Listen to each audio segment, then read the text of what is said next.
네, 안녕하세요. 월요일입니다. 저희는 오늘까지 휴일인데, 며칠 동안 생각하던 거, 파이코인에 대해서 요즘 이제 비트코인 ETF 되고 난 다음에 굉장히 다양한 뉴스가 쏟아져 나와가지고요.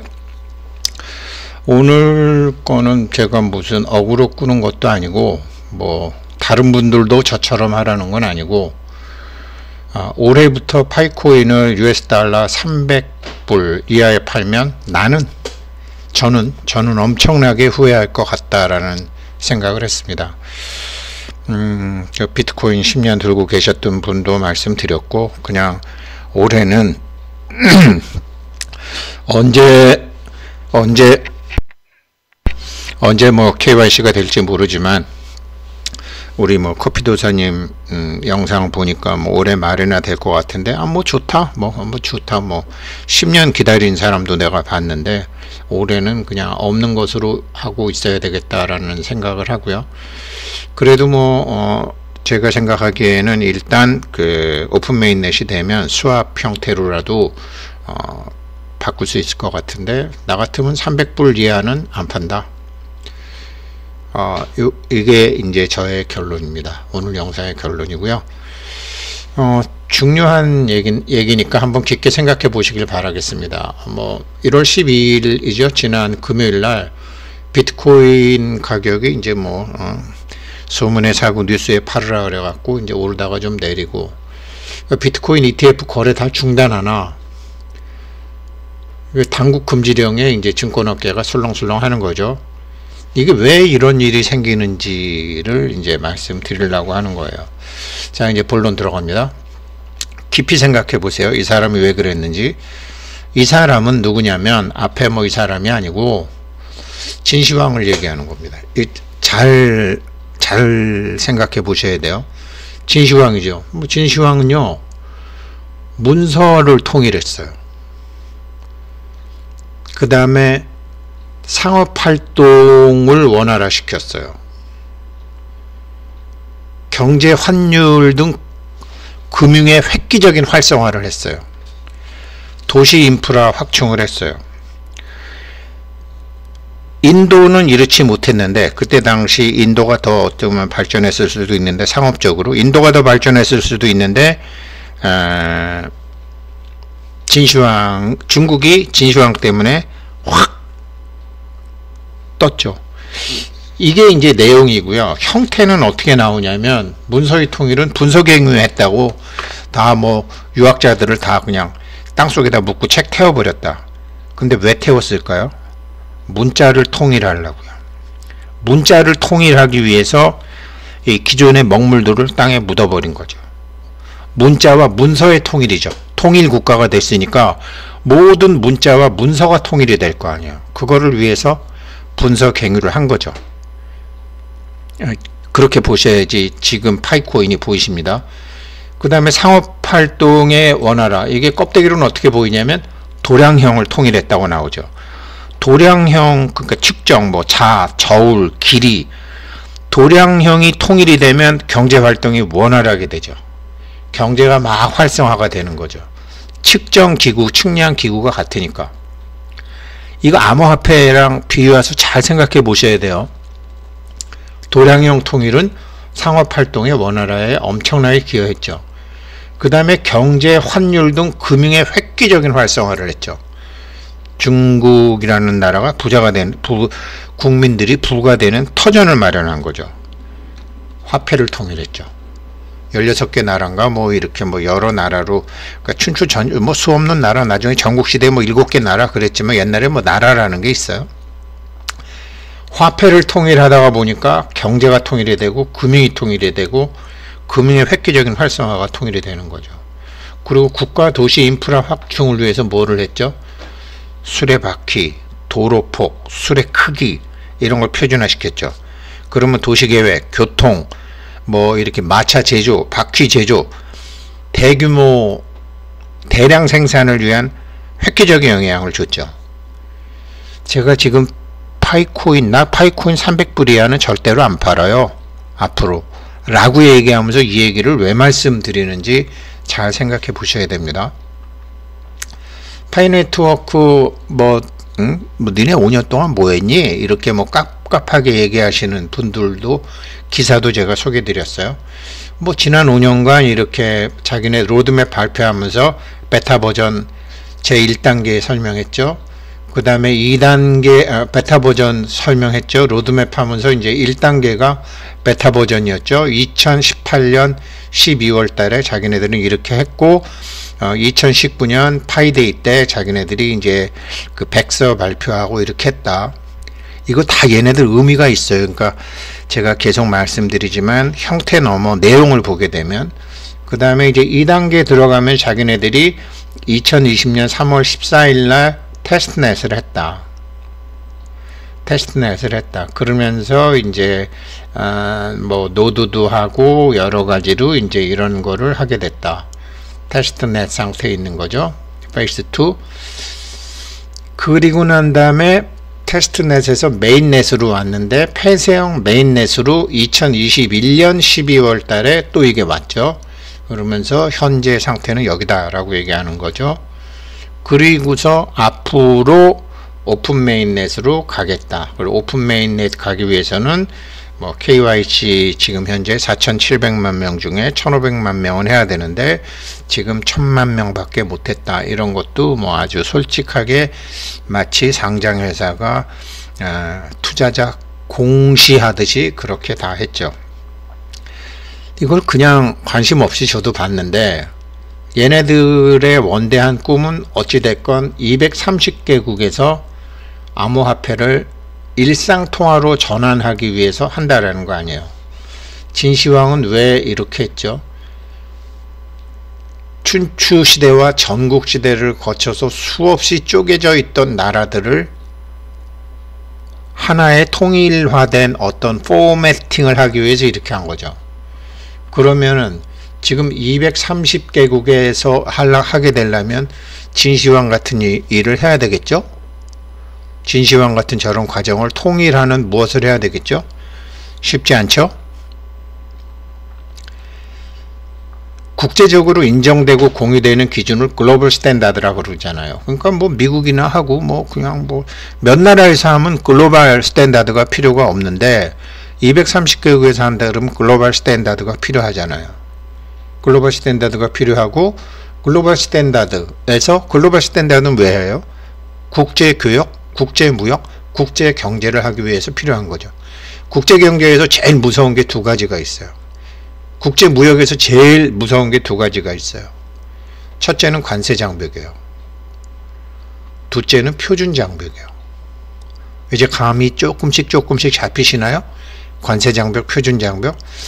이 국제적으로 인정되고 공유되는 기준을 글로벌 스탠다드라고 하는데 이 글로벌 스탠다드의 표준은 세 가지가 있어요. 이것을 이제 그 정하는 그 주체에 따라서 공적 표준이 있는데 공공기관이 정하는 거죠. 지금 왜 비트코인 ETF는 되고 나머지는 ETF가 될지 안 될지 모른다 그러는 거죠. SEC라는 공공기관이 정한 공적 표준에 맞지 않는 거죠. 비트코인은 상품이니까 오케이지만 나머지 니네들은 요건 갖고 와. 이 공적 표준 단계가 있는 거죠. 그리고 두 번째를 건너뛰고 세 번째부터 말씀드리는데 세 번째는 일군의 경제 주체 간에 통용이 되는 컨소시엄형 표준이 있는데 이게 현저히 암호화폐죠. 이게 뭐 이더리움이건 리플이건 뭐 최근 몇 년간 그 비트코인이 생긴 이후로 그 알트코인들 간에 자기네들끼리의 그들만의 리그에서의 컨소시엄형 표준이죠. 그래서 이더리움 계열도 있고 저기 뭐예요? 스텔라도 있고 이렇게 뭐 그 작업 방식, 뭐 작업 증명, 뭐 지분 증명 이렇게 해서 자기네들끼리 일군의 경제 주체 간에 되는 컨소시엄형 표준이 있었었죠. 그런데 이게 정말로 처음도 되고 끝도 되려면 시장에서 지배력을 발휘하는 사실상의 표준이 제일 중요한 거죠. 2번이. 비트코인은 사실상의 표준을 자기가 딱 정했죠. 누가 사토시 나카모토가 만든 다음에 누가 뭐 버전업을 하네, 뭐가 잘못됐네, 뭐 빠르네, 늦네, 어쩌니 저쩌니 해도 디지털 금으로서의 사실상의 표준이 되니까 시장에서의 지배력을 발휘하니까 아무도 손을 못 대는 거죠. 감을 잡으셨나요? 지금 파이코인이 뭘 하고 있는 건지. 파이코인이 내가 준비가 되면, 파이오니어들이 준비가 되면, 그 다음에 경제 환경이 준비가 되면, 공적 표준이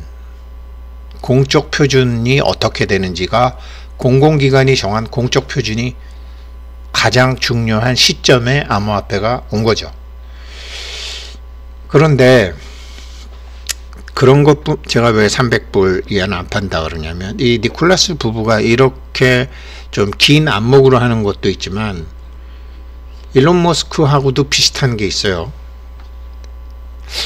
같다고 생각하고 싶어요. 일론 머스크가 그 돼지띠드구만요. 1971년생 남아프리카 공화국에서 태어났고, 그런데 제가 며칠 전에 유튜브를 하나 봤더니 17년 전에 이제 일론 머스크가 젊었을 때 그 사회자하고 얘기하는데, 당신 저기 뭐냐, 당신 뭐 여러 가지로 이런저런 사업을 하는데 페이팔에서 돈도 벌었고 스페이스X도 하고, 17년 전이니까 전기차 값이 굉장히 비쌀 때죠.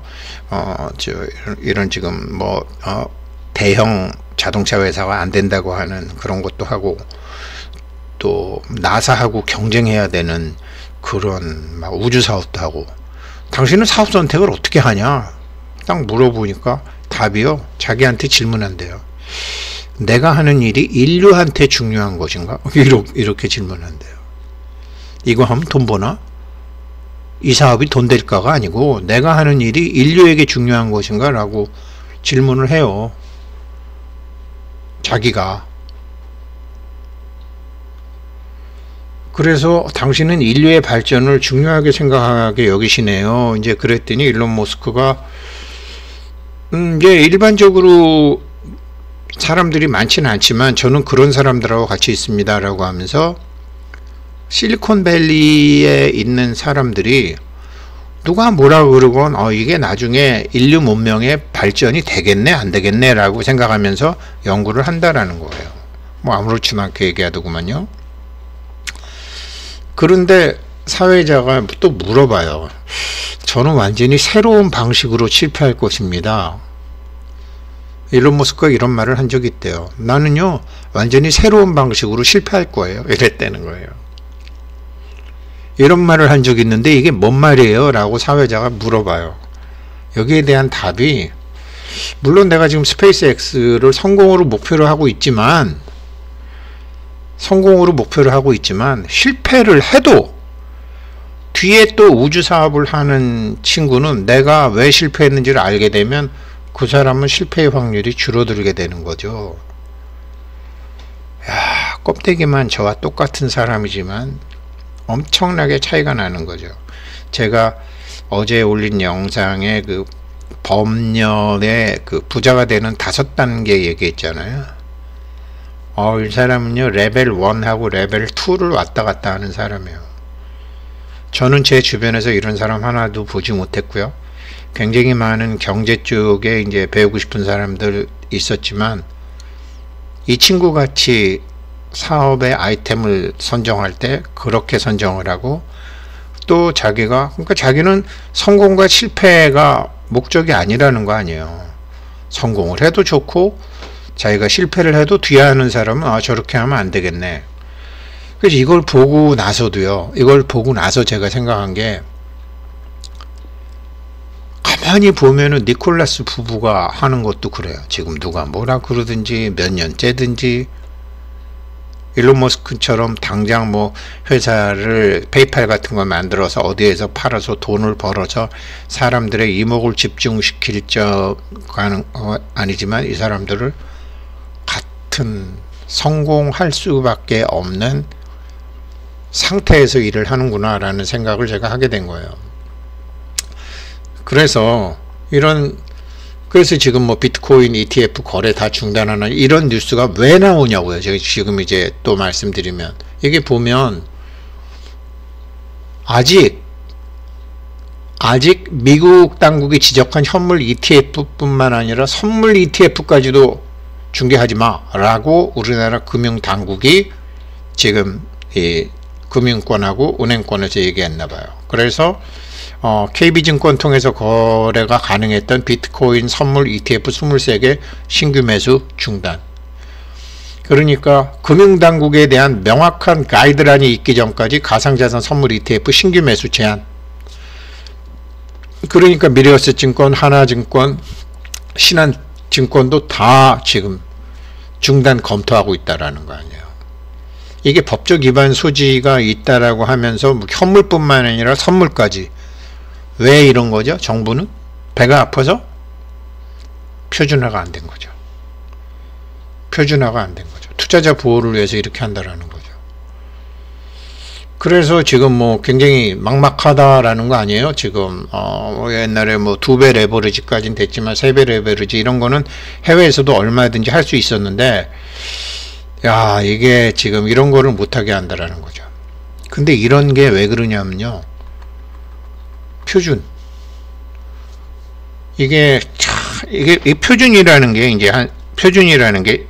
이제 제가 왜 그런데 왜 제가 이 썸네일을 이렇게 달았느냐, 왜 파이코인 마케팅력이 세계 최강이라고 그랬느냐. 표준이 사실상의 마케팅이에요. 표준이 되게 되면 그때부터는 마케팅이 아주 폭발을 하는 거죠. 지금 표준이 안 되니까 마케팅 못하게 하잖아요. 우리나라 금융당국이. 표준이 마케팅의 힘이거든요. 이 표준에는 보통 이제 3가지 표준이 있는데, 어떤 측정하는 표준, 그러니까 길이, 시간, 뭐 이런 물리적 양과 크기를 물리적으로 나타내는 이제 그런 양과 크기를 하는 국제 공통으로 사용하고 있는 표준이 있고, 그리고 지금 금융 쪽에서는 참조 표준인데, 참조 표준은 정확도와 신뢰성을 공인한 참조 자료. 지금 아마 G20 국가나 그 IMF나 이런 나라들이 지금 비트코인, 우리나라 금융당국, 또 이 암호화폐에 대한 그 참조 표준을 아마 만들어 가고 있는 것 같아요. 파이코인은 그걸 기다리고 있는 거죠. 그리고 나서 마지막으로 뭐가 나오면 성문화된, 문자화된 표준이 나와요. 문자화된 표준은 이제 안정성, 효율성, 정제성을 높이기 위해서 글로 규정된 규정, 사양, 용어, 부호, 룰, 게임의 법칙 같은 게 성문으로 표준이 나오죠. 그래서 지금까지는 이제 가격, 뭐 하락폭, 상한폭, 이게 지금 없잖아요. 24시간 막 거래가 되잖아요. 근데 그런 것도 현재까지는 밖에 있었지만, 이제 앞으로 각국 정부가 측정 표준, 참조 표준, 그리고 결국은 성문 표준을 한다라는 것이고, 유럽중앙은행 총재가 성문 표준이 올해 연말까지 나온다. 이게 원래 이제 1992년도부터 이제 정보통신 분야하고 표준 전문가들 사이에 이런 표준이 나온 건데, 표준이 정말 중요하잖아요. 옛날에 우리 뭐죠? 그 비디오라 그러나? 비디오 맞죠? 그 VHS 방식하고 베타 방식이 있었는데, VH 방식이 베타 방식보다 안 좋지만 VH 방식이 표준이 되면서 소니가 만들었던 베타 방식을 밀어내버렸죠. 마이크로소프트 왜 돈 벌었죠? 윈도우 시스템으로 표준화를 시켰잖아요. 표준화를 시켜갖고 돈 벌었잖아요. 지금 얘네가 하는 KYC, 그 다음에 자기네가 하는 특히 KYC 표준화가 될 것 같아요. 그래서 얘네들이 지금 속으로 생각하고 있는 게 암호화폐의 인터내셔널 스탠다드를 만들겠구나, 글로벌 스탠다드를 만들겠구나. 그럼 반드시 성공하죠. 그럼 300불 이하에 팔면 바보죠. 10년간 잠자지는 못하더라도 뭐 1, 2년 정도 충분히 잠잘 수 있죠. 네, 그래서 저 자신에 대해서 얘기한 거니까요. 돈 있으면은 뭐 좀 사고도 싶어요. 합법적으로, 불법 말고. 참고가 되셨으면 좋겠습니다. 감사합니다.